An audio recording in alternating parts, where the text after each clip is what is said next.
Alors bonjour à tous et à toutes. Nous sommes très heureux aujourd'hui d'accueillir Monsieur Nathan Moreau pour le webinaire Enjeux scientifiques et humains actuels dans la recherche sur la douleur. Pour nous, c'est un grand honneur aujourd'hui effectivement d'avoir ce webinaire et nous tenons à remercier la Société française d'études et de traitement de la douleur et plus particulièrement Madame Marguerite Dussel qui est membre du conseil scientifique pour la proposition de ce webinaire. Et nous laissons maintenant la parole à Monsieur Moreau. Merci Madame Pernin. Bonjour à toutes et à tous, j'espère que vous m'entendez bien. Je remercie évidemment la plateforme de recherche de la fin de vie et ma consoeur et amie le docteur Dussel de m'avoir sollicité pour cette présentation, qui est un exercice pas facile, mais j'essaie de vous présenter un peu les enjeux de la recherche dans une trentaine de minutes, et après on aura un temps pour des questions. Et donc effectivement, je vais vous parler aujourd'hui des enjeux scientifiques et humains actuels dans la recherche sur la douleur. Et en guise d'introduction, je voudrais vous parler d'un jour très particulier, un jour qu'on pourrait dire vraiment qui a changé l'humanité, que peu de gens connaissent finalement, mais vous allez voir qui a joué un rôle essentiel dans notre compréhension de la douleur aujourd'hui. Et il s'agit du 19 octobre 1846, on est à Boston, aux États-Unis, au sein du Massachusetts General Hospital, et on est dans un grand bâtiment où a lieu une opération chirurgicale un peu particulière. Vous voyez qu'il y a un public très attentif, très conquis. Et en fait, ce qu'on voit là, c'est la première intervention chirurgicale réalisée sous anesthésie, où on a un patient, vous voyez, on a l'impression qu'il dort. Hein. Et en fait, c'est la première anesthésie réalisée notamment à l'éther par le docteur William Morton, le monsieur ici qui est au milieu, qui tient la main du patient. Et c'est un dentiste d'ailleurs, qui avait découvert par accident les propriétés anesthésiques de l'éther et qui s'en servait pour notamment, on va dire, arracher des dents de façon un peu indolore. Et là, il fait une démonstration de cette anesthésie devant un aréopage de médecins. Et le chirurgien, c'est le docteur John Williams Warren de Harvard, qui enlève en fait une petite tumeur du cou du patient, et le patient ne sent rien pendant l'intervention. Et quand il se réveille, d'ailleurs, il dit c'est incroyable, j'ai vraiment rien senti. Et ça a vraiment marqué un tournant dans l'histoire de l'humanité, parce qu'il faut imaginer qu'avant, ça ressemblait plutôt à ça. Au Moyen-Âge, on a des dessins, par exemple, historiques de chirurgie, par exemple, qu'on appelle ici des lithotomies vésicales. On enlevait des calculs dans la vessie. On n'a plus trop ça aujourd'hui, mais à l'époque. Et en fait, les chirurgiens décrivaient eux-mêmes comment ça se passait. Et par exemple, Roland de Parme disait quand il devient nécessaire de traiter ces patients par la chirurgie, on les attache à une table et on les fait tenir fermement afin que nous puissions bien voir ce que nous faisons. On est loin de la chirurgie moderne, évidemment. Fort heureusement, c'était déjà difficile. Et même au XVIIe, XVIIIe et XIXe siècle, on avait vraiment du mal à concevoir un monde sans douleur, en particulier en chirurgie. Et le grand Alfred Vrelpo, qui a donné son nom notamment à l'hôpital Velpo, disait lui-même que éviter la douleur est une chimère qu'il n'est pas possible de poursuivre aujourd'hui. Bon, malheureusement pour lui, l'histoire lui donnera tort 10 ans après, mais à l'époque, en tout cas, on considérait que ce n'était pas possible de faire, par exemple, de la chirurgie sans douleur. Cela ne veut pas pour autant dire que l'humain n'a pas cherché à soulager ses souffrances depuis la naissance de l'humanité, et on a des traces, même préhistoriques, par exemple de trépanation pariétale. Donc les hommes préhistoriques, les hommes et femmes préhistoriques faisaient des trépanations, donc ils ouvraient le crâne avec pendant des pierres, des silex. Et ce qui est intéressant dans ces crânes qu'on a retrouvés de 3500 avant notre ère, c'est qu'en fait ces trépanations ont cicatrisé, on voit l'os qui s'est reformé autour de la plaie. Donc ce sont des gens qui ont survécu, et on pense que les humains à cette époque-là faisaient des trépanations pour enlever les mauvais esprits, ou en tout cas pour soulager une forme de souffrance, peut-être de l'épilepsie, on ne sait pas. Mais c'était une pratique qui était assez répandue. On retrouve même dans des papiers, pareil, 1500 ans après, dans des papyrus médicaux antiques, comme le papyrus Ebers, on voit la mention de plantes dont on connaissait déjà les vertus antalgiques, comme la jusquiame, qui a des alcaloïdes qui sont antidouleurs.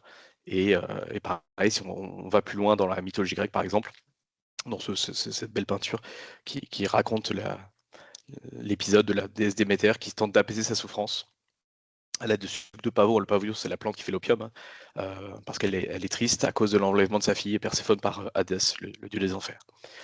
Le problème, c'est que même si les premiers temps, on a essayé de soulager un peu la souffrance, ça a quand même été ralenti un peu au Moyen-Âge par deux grandes choses, le dolorisme principalement, mais également juste l'ignorance scientifique de l'époque. Et on sait par exemple que pendant le Moyen-Âge, l'Église, notamment l'Église plutôt catholique, prônait ce qu'on appelle le dolorisme, c'est-à-dire schématiquement la valeur morale de la douleur, et que la douleur, elle est là pour qu'on expie nos péchés, etc. Et quand il y avait par exemple des grandes épidémies, par exemple les épidémies de peste noire, on voyait certains croyants qui se flagellaient, qui se faisaient souffrir en pénitence la punition divine qui était la peste, parce qu'ils considéraient que c'était évidemment Dieu qui les punissait de leurs péchés. Et il a fallu attendre on va dire les Lumières et la sécularisation, pour après la sécularisation de la douleur, où on commence à voir la douleur comme un phénomène plutôt naturel. Et c'est même René Descartes en personne, dans sa 6e méditation métaphysique, qui parle de ce qu'on pourrait appeler aujourd'hui un modèle cartésien de la douleur, avec finalement la douleur, c'est une information, un signal. Et il y a ce schéma très, très connu de la personne qui se brûle le pied, on va dire, sur un âtre, et on voit le signal qui remonte jusqu'à la tête. Ils avaient déjà l'idée que c'était dans le cerveau qu'on intégrait la sensation douloureuse. Et le vrai tournant, comme je vous l'ai dit, c'est la découverte de l'effet anesthésiant de l'éther en 1846 par Dr. William Morton, qui l'utilise notamment pour enlever des dents de façon indolore. Et on a un peu eu une perte de vitesse jusque en 1947, qu'on peut considérer comme la date de naissance de l'algologie, c'est-à-dire de la médecine de la douleur, ou de la considération de la douleur comme un problème à part entière.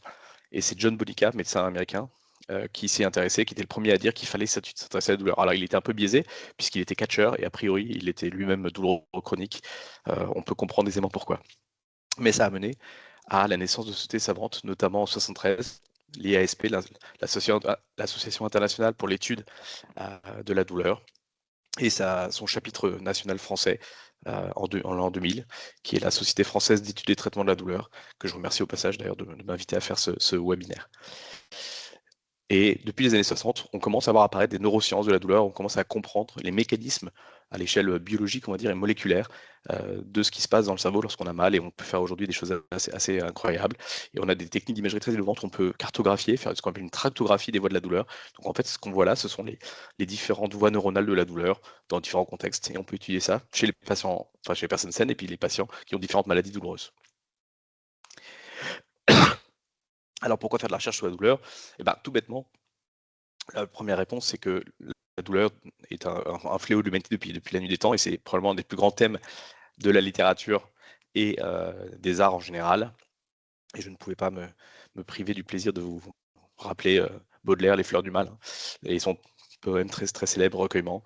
Sois sage, ô ma douleur, et tiens-toi plus tranquille. Tu réclamais le soir, il descend, le voici. Une atmosphère obscure enveloppe la ville. Aux uns portant la paix, aux autres le souci. Et de la même façon, sur le plan de l'art, une des grandes artistes qui a vraiment peint la douleur et peint sa douleur, c'est Frida Kahlo, que vous connaissez, j'imagine très bien. Et on voit sur ce tableau, par exemple, les sensations qu'elle va ressentir avec, vous voyez, plein de petites aiguilles sur son corps, en fait, qui résultaient de multiples traumatismes. Elle a eu un accident de bus très grave quand elle avait 18 ans. Et son abdomen a été transpercé par une barre métallique. Enfin, il lui arrivait plein d'opérations, plein de trucs. Et elle avait évidemment des douleurs chroniques séquelaires très sévères qu'elle a peint. Et c'est d'ailleurs pendant sa convalescence hospitalière qu'elle s'est mise à la peinture et qu'elle a peint sa souffrance. C'est quand même quelque chose de très remarquable. Le problème, c'est que, voilà, de façon aussi très terre à terre, la douleur, en tout cas lorsqu'elle n'est pas soulagée, ça peut tuer.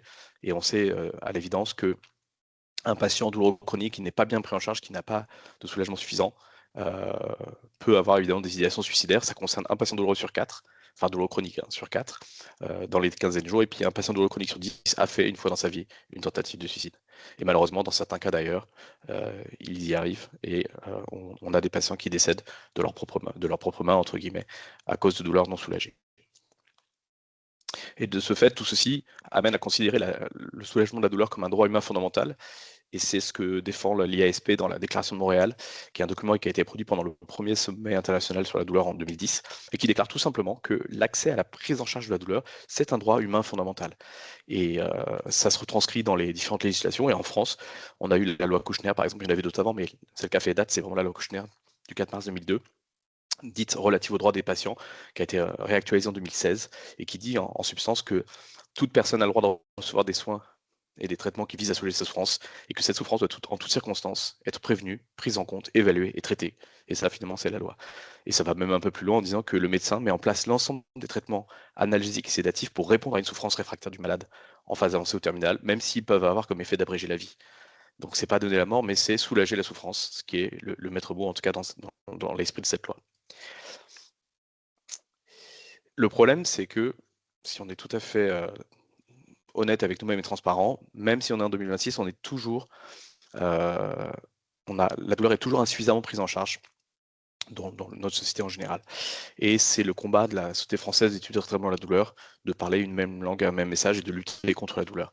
Et en fait, ce phénomène de société est plus important qu'il n'y paraît. La douleur, c'est le premier motif de consultation en médecine bucco-dentaire et dans plein de domaines. Et là, sur le site internet, il mentionne 20% de la population affectée par la douleur, notamment la douleur chronique. Aujourd'hui, les dernières études suggèrent qu'on est plus à 40% de la population qui a une forme de douleur chronique. Le vrai problème dans tout ça, c'est qu'on a très peu de moyens pour prendre en charge ces douleurs spécifiques, et notamment 3% des patients douleurs chroniques bénéficient d'une prise en charge de structures douleurs spécialisées. Et donc, on a plein de patients qui n'ont pas cette prise en charge. Et quand on prend, par exemple, les patients qui sont opérés, on a au moins 20% qui gardent des séquelles douloureuses de leur intervention chirurgicale. Pire que ça, nous vivons, et c'est vrai, c'est important de le comprendre, dans une période d'épidémie silencieuse. C'est une épidémie de ce qu'on appelle le C dans la tête. Alors, le C dans la tête, c'est une maladie complexe, de traitement difficile, qui regroupe l'ensemble des symptômes médicalement inexpliqués, des pathologies qu'on a dites fonctionnelles. En gros, quand on dit aux gens, ouais, c'est dans la tête. Et donc, en gros, ce qui se passe, c'est que le patient va consulter, il va voir différents professionnels de santé, puis tous les examens et bilans reviennent négatifs. Le diagnostic, c'est dans la tête. Et après, s'ensuit un silence pesant. Et enfin, malheureusement, et c'est ça le plus embêtant, une errance diagnostique et thérapeutique notable où le patient va errer, tourner en rond sans solution et sans diagnostic.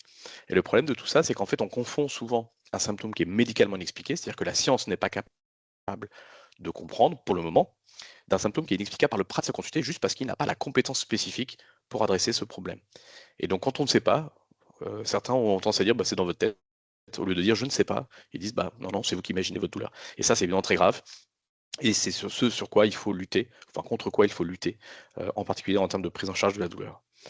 Alors, pour rentrer dans le vif du sujet, la première question à se poser, c'est finalement, mais qu'est-ce que la douleur derrière cette notion? Et je vous montre ici deux dessins qui sont un peu horribles, je vous l'accorde, et qui sont en fait des dessins de patients qui se représentent leur douleur. La dame de gauche souffre de ce qu'on appelle une névralgie tribunale, qui est une des maladies les plus douloureuses de la médecine, et elle décrit juste sa souffrance. Et le monsieur de droite décrit une maladie qui s'appelle l'algie de la face, où on a des douleurs autour de l'œil extrêmement violentes, et lui décrit ce qu'il ressent, comme si un petit diable lui enfonçait sa main dans l'œil. Et pour reprendre les propos de David Le Breton, un sociologue qui s'est beaucoup intéressé à la douleur, le problème de la douleur, c'est que la douleur ne se prouve pas, elle s'éprouve. C'est-à-dire, c'est pas au patient de prouver qu'il a mal, c'est juste lui qui vit sa douleur. Et c'est important à concevoir quand on parle de douleur. Alors, comment est-ce qu'on définit la douleur? Est-ce que c'est simplement un signal d'alerte qui nous, comme on pensait historiquement, qui nous protège du danger? Je me mets la main sur la plaque chauffante, ça brûle, aïe, je me retire, j'ai mal. Ou est-ce que finalement, on n'est pas sur une expérience un peu plus complexe que ça? Et vous allez voir que, effectivement, si on devait schématiser à quoi ressemble la douleur, ce serait plutôt un objet comme ça, avec de multiples facettes. C'est à la fois une expérience, un signal pour le corps, une sensation, une valence avec la moralité qu'on peut affecter à sa douleur ou pas, et une émotion au sens premier du mot émotion, c'est-à-dire ce qui met en mouvement, ce qui crée le mouvement. Et si on veut aller plus loin dans la réflexion et dans la sémantique, on pourrait opposer, enfin, ou en tout cas distinguer la douleur et la souffrance. Et très schématiquement, on pourrait se dire que finalement la douleur, c'est dire j'ai mal, quand la souffrance, c'est dire je suis mal, ce qui n'est pas exactement la même chose. Si on est sur des choses plus officielles, il faut savoir qu'il existe une définition validée par l'Association internationale d'études de la douleur, l'IASP dont je vous ai parlé, qui est réactualisée régulièrement. La dernière réactualisation date de 2020. Et ils définissent la douleur comme une expérience sensorielle et émotionnelle désagréable associée à ou ressemblant à une lésion tissulaire potentielle ou réelle. Et en fait, il faut comprendre les 6 notions clés qui sont associées à cette définition. La douleur, c'est toujours une expérience personnelle qui est influencée à des degrés divers par des facteurs biologiques, psychologiques et sociologiques. Douleur et nociception sont des phénomènes différents. Et là, on ne peut pas inférer la douleur uniquement de l'activité des neurones sensitifs. C'est-à-dire que c'est pas la même chose d'avoir mal que de sentir une agression du corps. C'est ce qu'est la nociception, schématiquement, de sentir un danger pour le corps. Et à travers leurs expériences de vie, les individus apprennent le concept de douleur. Si on vit dans une bulle, théoriquement, on ne sait pas ce que c'est que la douleur. Si on ne se blesse pas, si on ne souffre pas, etc. Et peut-être le message le plus important, en tout cas en tant que clinicien, et ce que j'explique à tous mes collègues et tous mes étudiants, c'est que la douleur, c'est tout simplement ce que le patient décrit comme tel. Ce n'est pas à nous de juger de la douleur du patient. Si le patient dit qu'il a mal, c'est qu'il a mal. Point final. Le problème, c'est que, alors que la douleur, elle a le plus souvent une fonction adaptative, ça nous protège, elle peut avoir des répercussions néfastes sur la fonction et le bien-être social et psychologique, notamment lorsqu'elle est chronique. Et donc, elle ne sert plus son rôle initial de signal de protection. Et enfin, très important aussi, la description verbale, c'est une façon d'exprimer sa douleur, mais c'est pas la seule. Et c'est pas parce qu'on ne peut pas communiquer sur sa douleur qu'on ne la ressent pas, et ça marche pour les humains et aussi les animaux d'ailleurs, si on va jusqu'au bout du raisonnement. Maintenant, la question un peu presque philosophique, c'est à quoi ça sert la douleur? Pendant longtemps, on a pensé que la douleur, c'était une information sensitive, qui renseigne sur l'atteinte à l'intégrité du corps humain, un peu à l'image d'un radar qui détecte une agression extérieure. On pensait d'ailleurs que ça faisait partie de ce qu'on appelle le système extéroceptif, donc c'est le système de détection, encore une fois, de l'environnement. Mais aujourd'hui, on a complètement repensé cette vision des choses, et on se rend compte que la douleur, c'est plutôt une variable homéostatique, c'est-à-dire qui participe à l'équilibre du corps humain, et qui renseigne sur le bon fonctionnement du corps humain, plutôt à l'image d'un thermostat, comme la faim, la soif, la température corporelle, etc. Et pour comprendre ça, il suffit de voir les patients, les quelques rares patients qui n'ont pas du tout de douleur. Il y a des gens qui ont des mutations génétiques qui fait qu'ils ne peuvent pas sentir la douleur. Et on pourrait se dire que c'est super chouette, mais au contraire, c'est vraiment horrible parce qu'on a besoin de douleur pour comprendre plein de choses, pour s'assurer qu'on ne s'est pas blessé, qu'on ne s'est pas blessé la cornée, qu'on ne s'est pas blessé au niveau qu'on n'ait pas des plaies sur les doigts qui pourraient s'infecter alors qu'on ne sent pas qu'on a une infection. Aller uriner, pour aller uriner, la tension de la vessie crée un signal qui ressemble à une douleur pour dire ah, c'est l'heure d'aller uriner. Si on n'a pas le signal douloureux, en fait, on ne peut pas savoir quand il faut uriner, donc il faut porter une montre et se mettre des rappels régulièrement. Et la vie des gens qui ont cette insensibilité congénitale à la douleur, ça s'appelle comme ça, elle est vraiment horrible. Et on comprend à quel point la douleur, finalement, régule le bon fonctionnement du corps humain. Et donc, on a ces douleurs qu'on pourrait appeler physiologiques, ou si on fait un schéma très très simpliste, le signal de la périphérie des membres, par exemple, va être conduit au niveau central, en gros au niveau de la moelle épinière, dans la colonne vertébrale, et remonter au cerveau, où ça va être intégré, et on va voir le signal j'ai mal pourquoi, j'ai mal comment, etc. Mais à côté de ça, il va y avoir la douleur dans le cadre de maladies, les douleurs pathologiques, les plus connues étant évidemment les douleurs inflammatoires. Lorsqu'on a une inflammation périphérique due à des maladies, due à une brûlure, que sais-je, on va avoir une surstimulation des voies de la douleur et donc un signal très amplifié et une douleur très importante. Par ailleurs, si ce sont les voies elles-mêmes de la douleur qui sont abîmées, donc c'est-à-dire les nerfs qui sont abîmés par une maladie, par un geste chirurgical un peu maladroit ou que sais-je, on peut avoir également des douleurs très amplifiées, mais qui en plus vont avoir des caractéristiques très différentes des douleurs inflammatoires et en plus qui ne vont pas répondre aux antidouleurs habituelles. Et donc c'est un vrai challenge pour les médecins et les soignants de prendre en charge ces douleurs neuropathiques qui sont extrêmement, extrêmement validantes. Et enfin, la dernière catégorie de douleurs dont on commence seulement à comprendre ce qui se passe en termes de mécanistique, ce sont les douleurs dites nociplastiques, où en fait on a des douleurs en l'absence de toute lésion périphérique ou centrale, mais simplement ce sont les voies de la douleur, le signal douloureux interne du cerveau qui est déréglé et qui donne d'authentiques douleurs à nos patients. On va en discuter un petit peu plus tout à l'heure. Et donc schématiquement, si les douleurs inflammatoires et neuropathiques, c'était un peu comme un ordinateur ou la machine, le hardware, les douleurs nociplastiques sont plutôt des problèmes de logiciel. C'est-à-dire que c'est le logiciel de traitement de la douleur qui ne fonctionne pas bien. Mais le patient souffre autant que les autres douleurs, voire peut-être même plus. Rentrons un peu maintenant dans le vif du sujet. Et une des plus grandes problématiques quand on parle de douleur, c'est évidemment la douleur chronique. Et le souci, c'est qu'en fait, il y a probablement une confusion dans les termes. Et c'est là où le bas blesse. Et je pense qu'on confond souvent douleur chronique et douleur réfractaire. Et c'est ce que je vais essayer de débattre. Alors, historiquement, la douleur chronique, c'était tout bêtement une douleur qui persistait au-delà du temps normal de cicatrisation, c'est-à-dire à peu près 3 mois selon les tissus, et qui ne possède pas la fonction d'alerte de la nociception physiologique. C'est-à-dire que ça ne sert pas à nous protéger d'une agression ou de quoi que ce soit. Actuellement, quand on cherche les définitions, il n'y a pas vraiment de définition très très solide. Tout ce qu'on sait, c'est que la douleur chronique, c'est une douleur persistante ou récurrente au-delà de 3 mois. Et en filigrane de cette définition, ce qui se dit, c'est que c'est une douleur qui altère fondamentalement et très fortement la qualité de vie, la vie relationnelle, la vie affective, la vie sexuelle, la vie même intellectuelle, etc. Et en fait, la douleur chronique, aujourd'hui, on la considère comme une authentique maladie. Elle est d'ailleurs intégrée depuis peu dans la 11e classification internationale des maladies. Et donc, on considère que dès le moment où la douleur se chronicise, elle devient une maladie à part entière qui nécessite une prise en charge complexe dont je vais vous parler tout à l'heure. Et donc, on a défini une entité spécifique, alors avec des sous-groupes un peu complexes, mais aujourd'hui, on considère que la douleur chronique, c'est une maladie neurologique à part entière. Le problème, c'est que derrière tout ça, on ne dit pas quel type de douleur chronique, de quel type de douleur chronique on parle.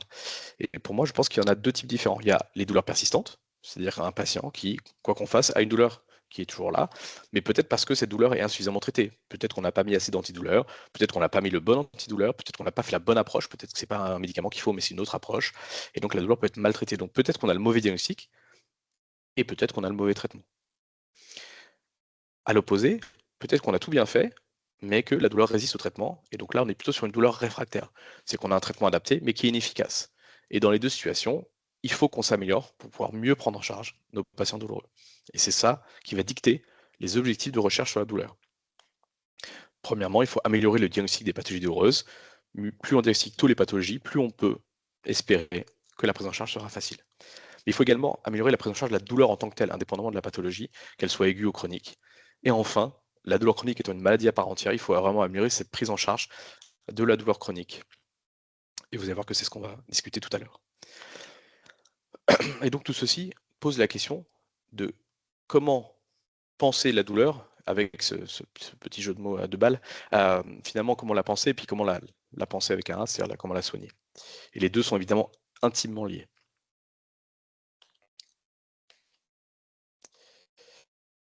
Et pour nous aider à ça, on a eu un vrai changement conceptuel sur la prise en charge de la douleur dans les années 70, avec un nouveau modèle de compréhension des maladies en général, qui s'appelle le modèle biopsychosocial, alors qui n'est pas là que pour la douleur chronique, c'est un modèle qui s'applique à toutes les maladies chroniques de principe, mais qui dit qu'on ne peut pas voir une maladie que sous son angle purement biologique, mécanistique, mais bien dans un angle global qui intègre aussi des déterminants psychologiques et sociaux. Et c'est en particulier vrai avec la douleur chronique. On peut regarder la douleur sous l'angle des déterminants biologiques, on peut regarder quel est le terrain génétique qui fait qu'on a mal, quel est notre environnement, ce qu'on pourrait appeler l'épigénétique pour faire simple, quelles sont les anomalies dans le corps, au niveau biologique, biochimique, métabolique, histologique, anatomique. Mais quand on fait ça, on ne répond pas à toutes les questions, puisqu'évidemment, on ne s'occupe pas que d'organes, mais bien de personnes humaines. Et donc, évidemment, on va aussi s'intéresser aux déterminants psychologiques, c'est-à-dire quelle perception de la pathologie le patient a, quelles sont ses attitudes et ses comportements, positifs ou négatifs, quelle est sa littératie en santé, c'est-à-dire sa connaissance de la santé, des déterminants de santé, de comment maintenir sa bonne santé, et enfin, quel est son degré d'autonomie décisionnelle, c'est-à-dire sa capacité à être acteur de sa propre prise en charge et acteur de sa vie d'une certaine façon, à prendre ses propres décisions, à faire ses propres lois au sens strict, autonomos, faire sa propre loi. Enfin, n'oublions pas que l'humain n'évolue pas tout seul, mais dans un tissu social. Et donc, il est important aussi de s'intéresser à l'environnement du patient, à son accès au système de santé et à son acceptation ou non du statut de malade. Et c'est très déterminant dans la mesure où, par exemple, si le patient n'a pas les moyens de se soigner, si le patient a d'autres préoccupations, on pense notamment à ces femmes qui doivent gérer une famille et qui n'ont pas le temps de prendre soin d'elles parce qu'elles prennent soin des autres. Et bien évidemment, c'est très problématique pour la prise en charge de la douleur. Et donc, nous allons voir maintenant ces différents déterminants et qu'est-ce que la recherche peut faire dans ces différents déterminants. Tout ceci est hyper important puisque la conséquence directe du modèle biopsychosocial, c'est tout simplement qu'on va prendre en charge de façon globale le patient et pas uniquement sa douleur. Et que si on se focalise que sur la douleur, on ne le prend pas bien en charge. Et donc, c'est important d'avoir cette prise en charge globale. Et on passe ainsi de vision un peu historique où chacun faisait un peu des choses dans son coin avec peut-être différentes approches, qu'on pourrait appeler un traitement multidisciplinaire où chacun venait apporter sa pierre à l'édifice, à une vision aujourd'hui qui est interdisciplinaire où finalement les soignants travaillent de concert ensemble dans l'intérêt du patient, chacun apportant encore une fois son aide à la prise en charge globale du patient. Et c'est des choses qui sont de plus en plus mises en avant, avec notamment aussi ce qu'on appelle la médecine narrative. Et deux médecins contemporains, je vous donne quelques citations. Eugène Bromoal, par exemple, qui dit que la plus grande erreur en médecine, c'est de traiter le diagnostic dans le patient. Et Joseph Alpert, qui parle que finalement, être médecin, ça a à voir avec des histoires, les écouter, les comprendre, et parfois aider à en changer la fin. Et qu'évidemment, on ne peut pas voir le malade que comme un corps souffrant, mais bien une personne à part entière qui souffre d'une maladie. Commençons par voir maintenant comment est-ce qu'on peut concevoir la recherche sur la douleur. Évidemment, on va commencer quand même par la biologie et on va aller par où commence la douleur, c'est-à-dire où est-ce qu'elle est détectée, notamment en périphérie par exemple. Et une des premières choses qu'on a fait, c'est de comprendre qui sont les acteurs de la douleur. Et pour ce faire, il a fallu comprendre comment est-ce qu'on a mal. Qu'est-ce qui fait, quel est le signal emprunté jusqu'au cerveau pour dire qu'on a mal. Et donc, on a étudié pendant des années les voies nociceptives physiologiques, que je vous présente ici de façon très simplifiée. Et en gros, on peut les caractériser par deux grandes familles de voies. Ce que vous voyez figurer en vert, ce sont des voies ascendantes qui vont schématiquement de la périphérie vers le centre. On a par exemple le nocicepteur ici, c'est la terminaison nerveuse qui va sentir la douleur et qui va remonter jusqu'au cerveau. Et passant par différentes régions cérébrales et nous dire j'ai mal. Et on va ensuite comprendre ensemble la complexité du message douloureux. Si on faisait une image assez simple, on pourrait un peu se dire que c'est comme l'accélérateur d'une voiture. Et inversement, la nature étant bien faite, on a aussi des voies descendantes qui naturellement vont du centre vers la périphérie, qu'on appelle schématiquement les contrôles descendants inhibiteurs, et qui sont des voies physiologiques inhibitrices de la douleur, qui nous protègent d'une surstimulation de notre environnement. Et ça, c'est schématiquement le frein de la voiture. Et donc on imagine bien que si on a euh, une différence trop importante entre l'accélérateur et le frein, évidemment, on va avoir un signal douloureux, et que notamment, par exemple, si on n'a pas de frein, bah, évidemment, la voiture, c'est tellement on est un peu en pente, elle va continuer de rouler même si on n'appuie pas sur l'accélérateur. Et c'est ce qui se passe chez les gens qui ont des mutations génétiques où ils ont des contrôles descendants inhibiteurs déficients. Et on voit ces patients qui ont des douleurs partout dans le corps. Et alors, c'est pas du tout dans leur tête, c'est juste le système nerveux qui est déréglé et qui n'est pas capable de filtrer l'information. Et donc, tout est douloureux, tout est désagréable. Et on peut jouer sur ces contrôles descendants avec différentes approches, pharmacologiques et non pharmacologiques. Et donc, la recherche doit étudier ces phénomènes-là. Et par exemple, nous, dans notre travail, dans mon laboratoire, on s'intéressait à une catégorie particulière de douleurs qui s'appelle les douleurs neuropathiques post-traumatiques, c'est-à-dire les douleurs chroniques qu'on a lorsqu'on a une lésion nerveuse, par exemple post-chirurgicale. Et en fait, on sait qu'il va y avoir une cascade d'événements assez complexes qui vont entraîner tout d'abord en périphérie une hyperexcitabilité du nerf, qui va entraîner ensuite une hyperexcitabilité plus centrale, et ensuite des changements dans le cerveau, notamment dans le cortex, qui vont rester longtemps et qui vont ainsi chroniciser la douleur. C'est une vision extrêmement simpliste, hein, mais c'est juste pour que vous compreniez bien ce que je dis. Nous, ce qui nous intéresse en périphérie, c'est d'identifier qui sont les acteurs de cette douleur. Et en fait, pendant longtemps, on a pensé que la douleur, c'était une histoire de neurones, mais c'est évidemment pas que ça. Et aujourd'hui, on a plein d'acteurs qui ont été trouvés comme des cellules immunitaires, des vaisseaux sanguins, des cellules tissus de soutien, etc. Et moi, notamment, par exemple, nous, dans notre équipe, on s'intéressait à une structure qui s'appelle la barrière hémato-nerveuse, qui est l'équivalent périphérique de la barrière hémato-encéphalique, dont vous avez peut-être entendu parler. Et en gros, c'est l'espace, les petits vaisseaux qu'on a à l'intérieur des nerfs. Les nerfs, même les tout petits nerfs ont des vaisseaux, puisque ce sont des organes qui doivent être nourris par le sang. Et on a une structure ici qui protège en fait le nerf des agressions extérieures. Et lorsque cette structure est altérée, évidemment, suite à un traumatisme nerveux par exemple, on va entrer dans la douleur neuropathique et la douleur chronique. Et donc on peut regarder ça, ça fait des jolies images en couleur. On voit les altérations des protéines, je ne vous rentrerai pas dans les détails, mais on a des changements d'activité vasculaire. Vous voyez ici les petits traits un peu verts, ici c'est un traceur fluorescent qui rentre et on voit que en fait, cette barrière est déficiente dans les modèles de lésions nerveuses. Et on peut aller regarder même à l'échelle cellulaire, même chez l'humain, on a des cellules, des cultures de cellules ici humaines, de donneurs vivants. On peut aller regarder et faire des marquages de certains médiateurs inflammatoires, de certains récepteurs inflammatoires. Et on peut aller jusqu'à la cellule et voir, vous voyez, au niveau du noyau cellulaire, les protéines qui s'accumulent, etc. Donc on peut aller disséquer vraiment toutes ces voies moléculaires. Et à la fin, ça donne une espèce de grand schéma que même nous, on ne comprend pas, alors que c'est nous qui les avons écrits. Mais où on essaie de démêler un peu toutes ces voies moléculaires, tout ce qui se passe quand on a un nerf qui s'abîme et comment ça mène à la douleur chronique, avec évidemment la perspective d'un jour d'arriver à bloquer ça et d'empêcher le patient de développer une douleur chronique après sa chirurgie.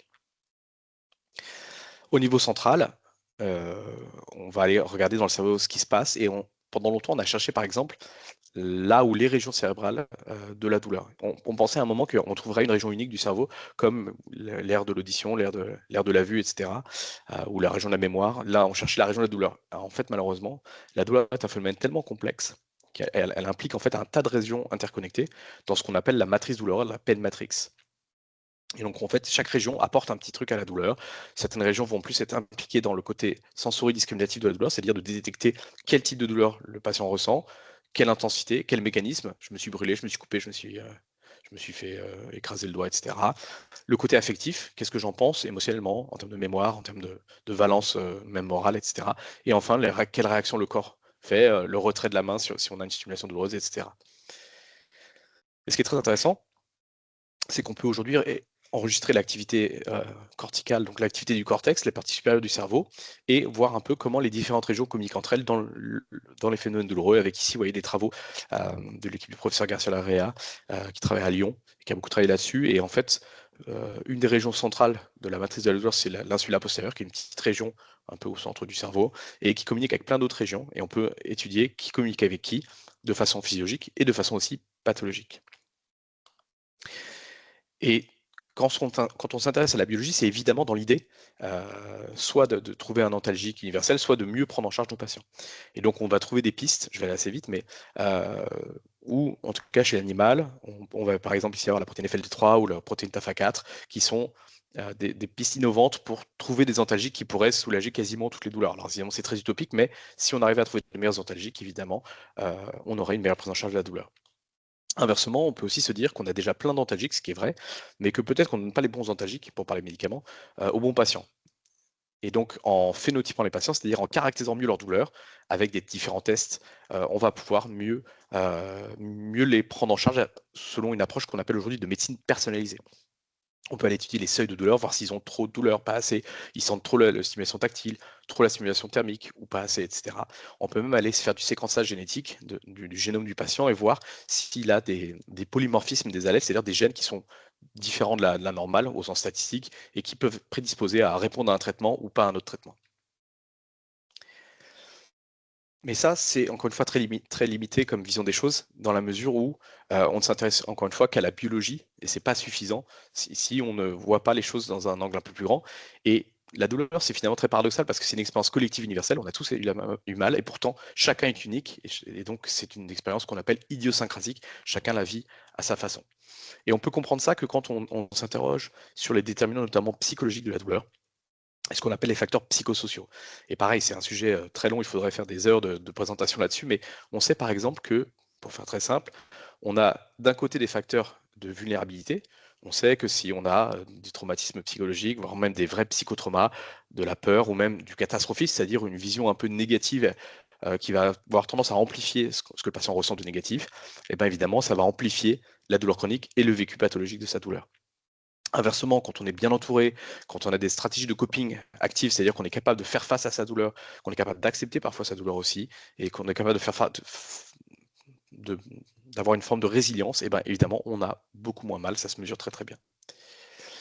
Et on a comme ça des études qu'on peut faire qui vont lier en plus d'ailleurs les déterminants psychologiques et puis les déterminants biologiques. Dans cette équipe, par exemple, ils ont montré que les patients de douleur chronique en moyenne ont une résilience moindre que les patients sains, avec des scores de résilience et des corrélations. Alors, c'est surtout une histoire d'hommes apparemment dans cette étude, mais c'est un phénomène assez global. Et ce qui est super intéressant, c'est qu'on peut aller regarder dans le cerveau, on peut aller regarder le volume de certaines régions cérébrales et que chez ces patients qui ont de la douleur chronique, et ben, le volume de certaines régions cérébrales est plus petite. Et c'est une région qui sont des régions notamment, le cortex cingulaire antérieur, subgénual et rostral, ce sont des régions qui sont impliquées dans les voies antidouleurs dont je vous parlais tout à l'heure. Donc si on a des voies antidouleurs moins efficaces, on est moins capable de faire face à la douleur, donc on est moins résilient, pour faire très simple. Le problème, c'est que la douleur chronique, ça n'impacte pas que, évidemment, cette notion de souffrance, mais aussi d'autres phénomènes, notamment cognitifs, et notamment la capacité décisionnelle. Quand on a mal, tout le temps, bah, en fait, on ne prend pas les mêmes décisions que quand on n'a pas mal. Et en fait, la douleur chronique va impacter les fonctions cognitives et notamment la capacité décisionnelle. Et les études montrent qu'on prend de moins de bonnes décisions, qu'on prend des décisions plus impulsives, plus risquées et moins réfléchies lorsqu'on est douloureux chronique. Et donc évidemment, on peut rentrer dans un cercle vicieux à cause de ça. De la même façon, lorsqu'on est douloureux chronique, on se rend compte que on peut avoir moins d'autonomie décisionnelle. Et ça d'ailleurs c'est intéressant parce que semble-t-il, c'est un travail d'ailleurs du docteur Dussel dont on a parlé tout à l'heure, on se rend compte que selon les types de douleurs, les patients ont moins d'autonomie décisionnelle, c'est-à-dire de capacité à se déterminer par eux-mêmes, de choisir librement et d'être acteurs de leur prise en charge.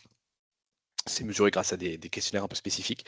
Et ce qui est intéressant, c'est que semble-t-il, ce sont ces douleurs nociplastiques, les douleurs, les problèmes de software dont je vous parlais, qui sont appris, qui seraient, c'est en cours d'étude, les patients qui ont le moins, entre guillemets, d'autonomie décisionnelle. On en a tous à des niveaux, hein, mais qui en ont moins que les autres comparativement. Et donc, ils sont moins capables de prendre soin d'eux. Et c'est probablement pour ça aussi que leur prise en charge est peut-être plus difficile.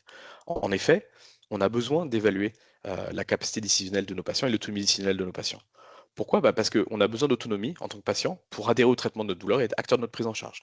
Et dans ce papier que le docteur Dussel a écrit sur la question, eh ben, on se rend compte que il y a plein de situations dans le monde de la douleur où le patient a besoin d'être acteur de sa prise en charge. Par exemple, si le patient a une céphalée chronique, des maux de tête chroniques, on a besoin pour diagnostiquer sa céphalée qu'il tienne un agenda de la douleur, c'est-à-dire qu'il nous dise exactement j'ai eu mal de telle heure à telle heure, ça a duré combien de temps, voici l'intensité de ma douleur, je ressentais ça, ça et ça. Donc il faut être très acteur.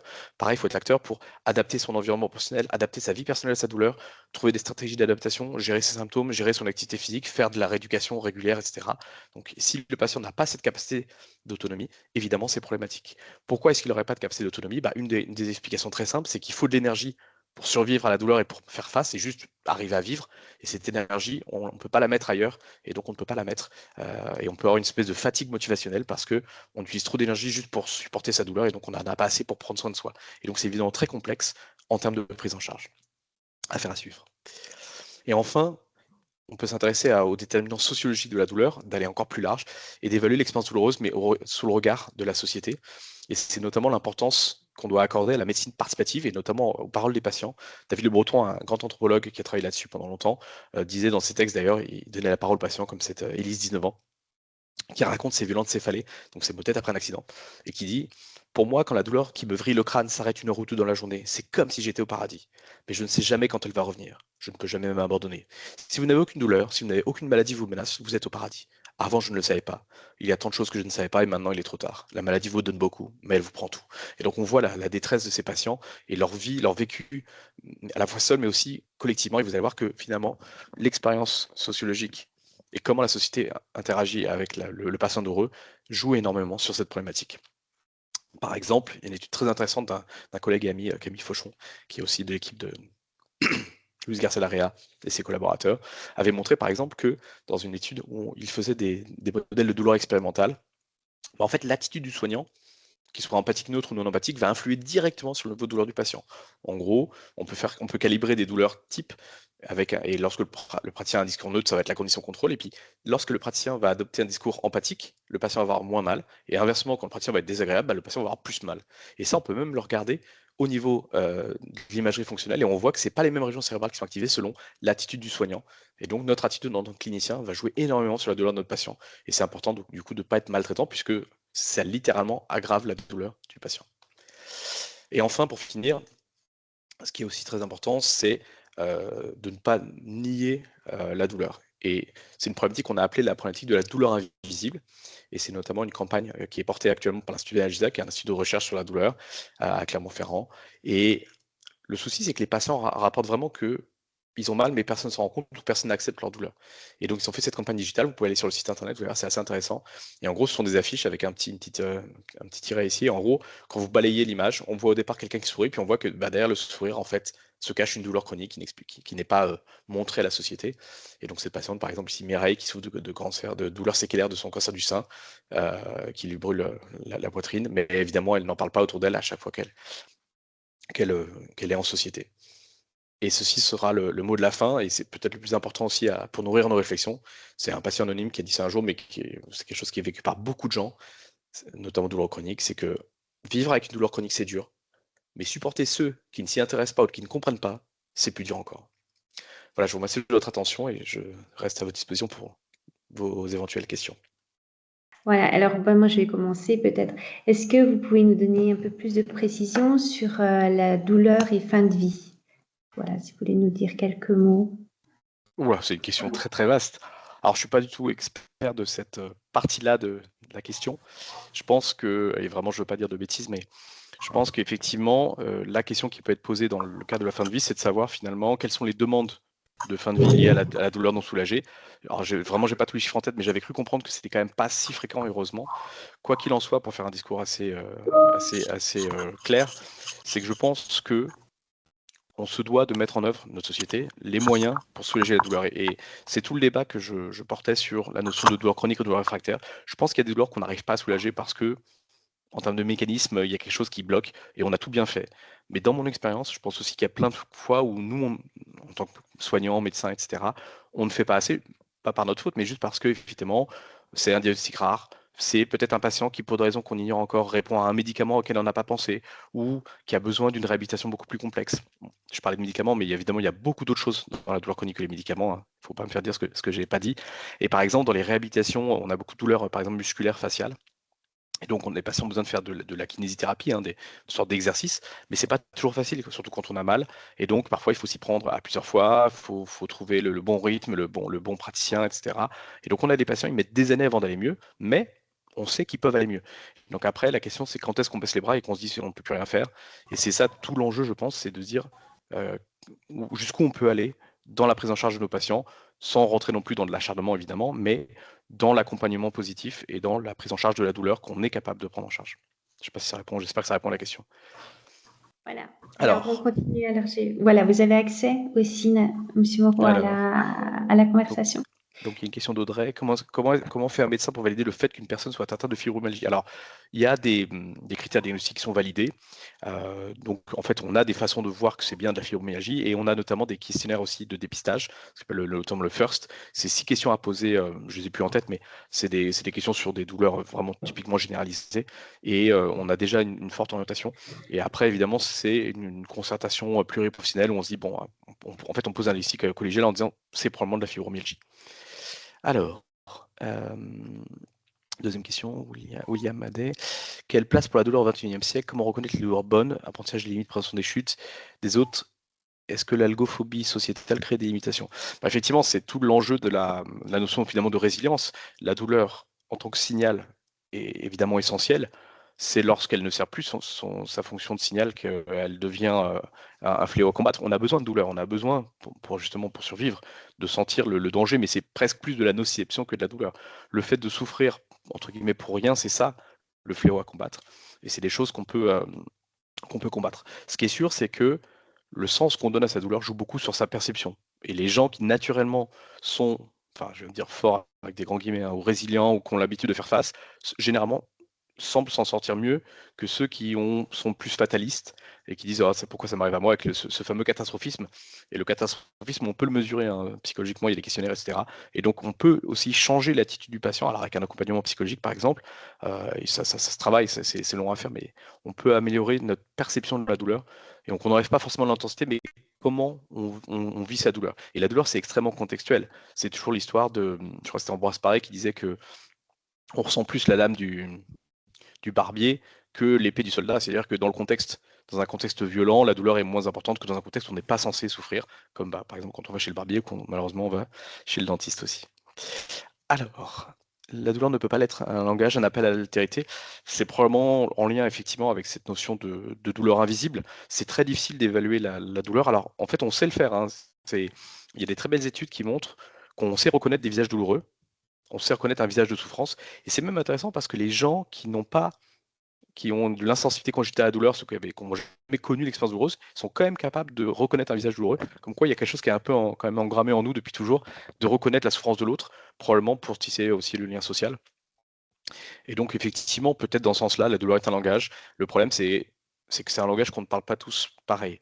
Et dans ma pratique de clinique, ce que je remarque beaucoup, c'est que les aidants, même s'ils veulent s'ils sont vraiment très sympathiques, ont du mal parfois à comprendre ce que vivent les patients et donc minimisent malgré eux leur souffrance. Et moi, parfois, je fais des consultations. Leur souffrance. Et moi, parfois, je fais des consultations. C'est fini, en fait. Et donc, je fais venir Je fais venir les patients, les maris, patients, les maris, pour discuter et leur présenter la douleur de leur patient. Enfin, de leur conjoint, par exemple. Et donc, ça permet d'une certaine façon, c'est malheureux, mais de justifier qu'il y a vraiment quelque chose, parce qu'on a plein de patients et de patientes notamment qui font très bien face, et si on les croisait dans la rue, on ne se rendrait pas compte qu'elles sont douloureuses chroniques alors qu'elles souffrent le martyr. Et c'est à nous de justifier, de dire si, quand je vois ce qu'elle a vécu, notamment au niveau par exemple chirurgical, je peux vous garantir que la douleur est réelle. Et de toute façon, on n'a pas à nier la douleur en tant que telle. Et je pense que les douleurs imaginaires, moi, je ne conçois pas que ça existe. Mais malheureusement, la société est encore dans un forme de jugement et de dire non, non, mais t'as pas vraiment mal, etc. Et donc, effectivement, je pense que si la douleur est un langage, peut-être qu'on ne parle pas bien, on ne parle pas tous la même langue, malheureusement. Excusez-moi, vous m'entendez? Oui, on vous entend. Oui.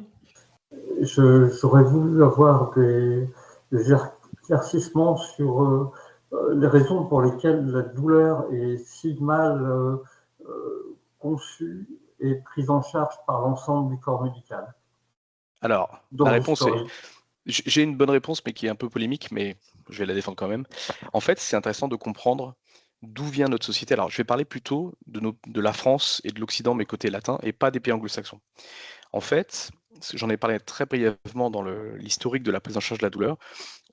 Qu'on soit croyant ou pas, notre pays et notre société, elle est issue d'une tradition qu'on appelait historiquement judéo-chrétienne. Et donc, en fait, la religion, c'est aussi des façons de penser, c'est pas que des croyances. Et pendant longtemps, on a considéré que c'était normal d'avoir mal. c'est le fameux Ève, tu enfanteras dans la douleur. Et donc en fait, on a considéré que de toute façon, la souffrance faisait partie de l'expiation de nos péchés, qu'on n'avait pas à prendre en charge la douleur. Il faut aussi être très clair que de toute façon, à l'époque, notamment au Moyen-Âge, on n'avait pas les moyens, on n'avait pas la science.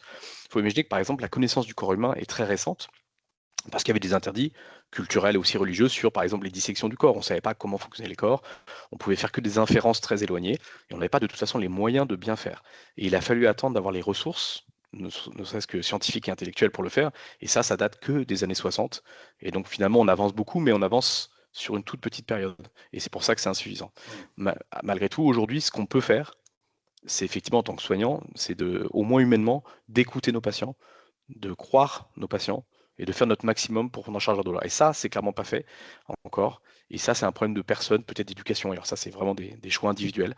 Mais c'est quand même empreint de notre culture. Les anglo-saxons, les américains, les anglais sont des cultures qui ont beaucoup misé historiquement sur la liberté individuelle. Et une des grandes libertés individuelles, c'est de ne pas souffrir. Et donc, ils sont bien meilleurs en prise en charge de la douleur depuis toujours parce qu'eux se sont intéressés à la question en disant, bah non, c'est pas normal de souffrir, on va faire quelque chose. Alors qu'en France, on était un peu fataliste en disant, non, non, c'est normal. Et c'est la citation de Velpo que je donnais dans le propos introductif, où de toute façon, on ne peut pas enlever la douleur, il ne faut pas chercher. Et je pense que c'est là, et donc aujourd'hui, on peut changer notre façon, en tout cas en tant que soignant, notre vision des choses. Et de la même façon, pour faire de la recherche sur la douleur depuis quelques années, on est malheureusement sous-doté en termes de moyens financiers, parce que c'est pas glamour, parce que c'est pas le truc à la mode, et c'est comme ça, mais c'est un peu provoque ce que je dis, mais malgré tout, on souffre de moyens limités sur la question. Et en plus, c'est tellement complexe et tellement variable que on étudie toujours un micro-morceau du problème, et donc les grandes avancées mettent du temps à arriver. Mais je pense que pour finir, si déjà on prenait en charge correctement ce qu'on sait faire, je pense qu'on aurait beaucoup moins de douleur chronique. En tout cas, c'est ma vision des choses. Merci.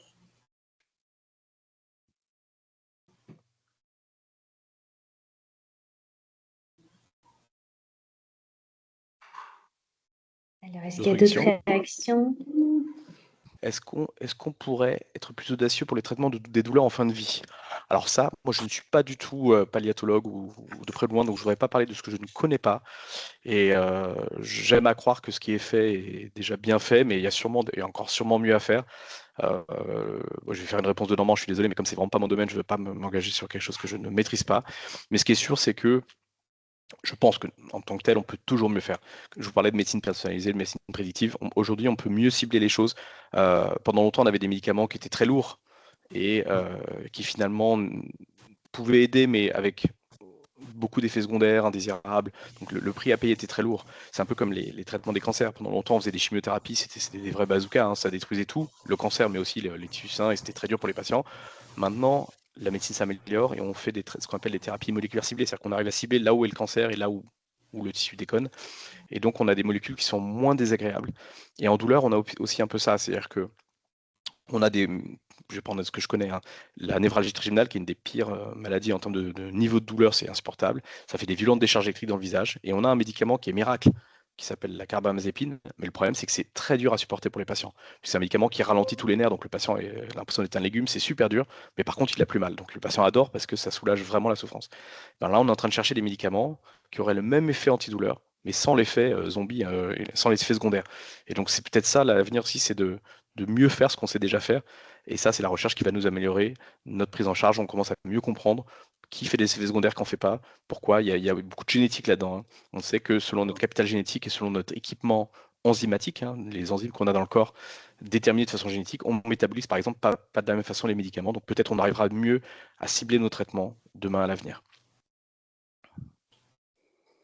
Quelles sont les pistes actuelles de recherche dans les médicaments possibles ou les choses les plus intéressantes qui pourraient permettre d'améliorer la prise en charge? Alors, en fait, il y a plein de choses en parallèle. Il y a faire du mieux, comme je disais, avec ce qu'on a déjà. Les opioïdes, par exemple, qui sont des médicaments, on entend beaucoup parler de la crise des opioïdes aux États-Unis, mais malgré tout, ce sont quand même des médicaments formidables quand on les utilise bien. Et donc, on essaie de mieux les utiliser à bon escient et à la bonne dose, etc., au bon patient. Et on sait, par exemple, que quand on rajoute d'autres traitements associés aux opioïdes, on peut mieux calibrer les choses. Et donc, on peut en donner moins et donc peut-être avoir moins d'effets secondaires et moins d'addiction et moins de tous ces problématiques-là. Je vous ai parlé très rapidement dans la présentation des anticorps anti-FLT3, donc c'est très compliqué, mais en gros, on joue sur les voies dans la moelle épinière, notamment lorsqu'on a des douleurs chroniques neuropathiques. Et on peut bloquer un peu l'hypersignal qui se produit lorsqu'on a une lésion nerveuse. On a la protéine TAFA4, ça c'est aussi une découverte française, où on se rend compte que les taux de TAFA4 sont diminués lorsqu'on a une douleur chronique. Et donc si on rajoute de cette protéine, qui est une protéine en plus naturelle, on arrive à la douleur chronique. Et donc c'est une piste qu'une petite start-up marseillaise est en train de développer. On espère que ça va amener des choses. Mais comme je vous disais, c'est très difficile parce qu'on a plein de façons de voir la douleur, en tout cas d'un point de vue biologique. Et il y a vraiment plein de pistes différentes.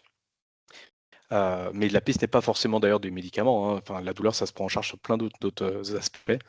Mais moi, je suis vraiment convaincu que c'est surtout le début qui est important. C'est les diagnostiquer plus tôt les patients pour mieux les prendre en charge avec ce qu'on sait déjà faire.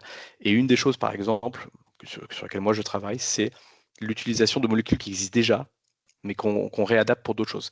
Une des molécules qui est le vent en poupe, c'est la toxine botulique, qui est le Botox, pour parler de la marque que tout le monde connaît, qui est connue pour l'esthétique, mais en fait, c'est un médicament, c'est une toxine qui empêche la conduction du signal douloureux dans le nerf. Donc, quand on l'injecte à côté d'un nerf malade ou d'un nerf sensible, et ben, en fait, on peut bloquer comme si on faisait un peu une anesthésie, mais avec un effet qui dure sur plusieurs mois. Et pour certains patients, c'est spectaculaire. Et en fait, c'est quelque chose qu'on connaît depuis très longtemps. Donc, c'est safe. On a plein d'études là-dessus. Et en fait, on a juste à prendre ce qui existe déjà et l'utiliser ailleurs. Et en fait, en tant que praticien, on échange nos bonnes pratiques en disant voilà, moi, je me suis rendu compte que ça marche bien là, et on l'applique à d'autres patients et on arrive à mieux soulager des patients qu'on n'arrivait pas à soulager avant. Bon, je ne sais pas si ça répond à, je sais pas que ça répond à votre question. Merci. Alors, ensuite, est-ce qu'on pourra accéder à l'enregistrement de la séance? Oui, je crois que ce sera diffusé normalement, si je ne dis pas de bêtises, sur YouTube, c'est ça? Donc ça, c'est une question facile. Sur la chaîne de la plateforme, tout à fait. Et William a une question. Est-ce que l'utilisation de dentalgiques et leur dépendance ou leur utilisation presque réflexe vient parfois empêcher la prise en charge psychosociale plus résolutoire? Probablement, effectivement. Alors, je ne sais pas si c'est vraiment les dentalgiques, mais c'est vrai que moi, je le vois dans ma pratique, on a des patients on est dans une société de l'immédiateté, hein, c'est comme ça. Ils veulent une solution pérenne. Et moi, j'ai beaucoup de patients, par exemple, qui ont des douleurs chroniques dues à des tensions musculaires. Donc, les muscles sont contractés depuis très longtemps, depuis plusieurs années, ça fait très mal. Et ça, c'est souvent dû très schématiquement à des tensions émotionnelles internes. On est stressé, on serre les muscles et on a mal. Et le problème, c'est que si on n'adresse pas la cause des tensions, en fait, on s'est reculé pour mieux sauter. Alors, par certains patients, justement, ne veulent pas adresser ça, ne veulent pas faire de la réhabilitation, de la kiné, du sport, de la relaxation ou travailler sur ce qui les embête, soit seul, soit avec un professionnel de la santé mentale, psychologue ou autre. Et en fait, du coup, ils n'avancent pas. Mais ils disent non, mais je veux juste vous me donner un médoc, ça me décontracte et on n'en parle plus. Ou vous me piquez avec votre botox, là, et justement, je suis détendu et j'aurai plus de problème. Et je leur dis, mais c'est pas une solution. Là, vous masquez juste le problème et vous n'adressez pas ce qui va pas. Et le stress, pour utiliser un gros mot, c'est pas qu'une histoire de douleur, c'est aussi une histoire de problèmes cardiovasculaires, etc. Donc, d'avoir du stress non géré, c'est très mauvais pour la santé et ce serait pas mon job. Je ferais pas mon job correctement si je leur disais pas attention, il y a d'autres choses à gérer que juste votre douleur. Donc effectivement, je suis assez d'accord que si on est trop dans la solution miracle, on ne prend pas en charge à fond notre patient, entre guillemets. Encore une fois, ça dépend de la pathologie. Les prises en charge non médicamenteuses, on peut jouer sur pas mal de choses. Donc j'ai parlé de médicaments parce que c'est assez simple, mais en fait, on sait par exemple que je vous ai parlé de ces voies inhibitrices de la douleur. Et bien, en fait, on a des façons de les moduler. On peut les moduler, c'est par exemple l'effet placebo, le fait de penser qu'on va avoir un traitement. L'expectation d'un traitement, l'expectation d'aller mieux nous aide. L'hypnose peut aider à augmenter ces voies naturelles antidouleurs. L'activité physique adaptée, le fait de bouger. Alors, il ne faut pas en faire trop, mais juste une activité physique de bon niveau, marcher un peu tous les jours, etc. Bah, ça libère notamment des endorphines et des hormones dans le cerveau et des choses qui vont augmenter naturellement les voies antidouleurs. Et on peut jouer aussi, par exemple, sur certaines voies nerveuses. Et à ma connaissance, les effets, en tout cas prouvés, de l'auriculothérapie joueraient plutôt sur la stimulation du nerf vague qui permettrait notamment d'engager ces voies cérébrales de la douleur. Et donc, on est évidemment là très partisan de ce genre d'approche, puisque on sait, comme je vous l'ai dit, les médicaments ont beaucoup d'effets secondaires. Et donc, c'est vraiment très problématique à long terme pour les patients. Donc on préfère toujours des approches non médicamenteuses, ça c'est évident, parce que évidemment c'est beaucoup mieux pour tout le monde. Question qui fâche aussi, c'est est-ce que les riches ont moins mal que les pauvres? En fait, il y a quand même un déterminant sociologique de la maladie. Alors c'est très complexe, mais on sait qu'évidemment les personnes les plus précaires, souvent malheureusement, ont plus de maladies que les autres et potentiellement plus de douleurs aussi. Ça vient de plein de choses, mais parfois tout ça dépend de la littératie en santé, de la connaissance de comportements à risque ou de comportements positifs pour la santé. Ça vient de l'accès à la santé. Si on peut être dépisté ou détecté plus tôt, ben, on a moins de problèmes, etc. Si on peut avoir le temps de prendre soin de soi, si on a l'argent pour se payer des séances de kiné qui parfois sont chères, que sais-je, ou se payer le dernier médicament. Et encore une fois, c'est aussi une problématique qu'on a, c'est qu'on a certains médicaments en France qui ne sont pas remboursés, alors qu'ils sont très efficaces par exemple, dans certaines céphalées chroniques. Donc si pour l'instant, des moments où c'est pas remboursé pour tout le monde, bah, il n'y a que ceux qui ont les moyens qui peuvent se le permettre. Donc effectivement, malheureusement, dans certains cas, semble-t-il, pour faire très simple, les riches auraient moins mal que les pauvres. Ce qui est effectivement un gros problème. Et dernière question, alors, que pensez-vous de la notion de douleur insupportable utilisée pour justifier la loi sur l'euthanasie et le suicide assisté? Alors, encore une fois, c'est vraiment pas mon domaine d'expertise et donc je n'ai pas de réponse formelle à vous apporter. Et encore une fois, c'est toute la subtilité de la douleur. C'est que la douleur, c'est une expérience très personnelle. Ce qui est insupportable pour l'un n'est peut-être pas pour l'autre et c'est pas forcément à nous de juger, mais en même temps, on peut aussi ouvrir la réflexion sur quelle est la meilleure solution à apporter.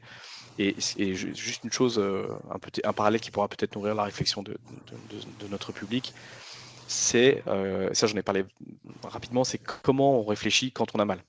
Et par exemple, pour parler de ce que je connais, si vous avez une rage de dents, vous avez forcément envie quand vous arrachez la dent, parce que vous voulez en finir avec votre douleur. Le problème, c'est qu'on sait que vous n'êtes pas dans un état de décider au moment où vous êtes dans la pire de la douleur aiguë, avec le 10 sur 10 de douleur. Et donc généralement, ce qu'on propose, c'est on va soulager votre douleur, et ensuite vous réfléchirez à tête reposée, si vous voulez ou non garder votre dent ou l'enlever. Et on ne va pas aller dans une décision trop rapide, trop brusque et trop impulsive que vous risqueriez de regretter a posteriori. Donc peut-être qu'il y a un parallèle à faire, je ne sais pas. Je vous laisse ça à votre réflexion.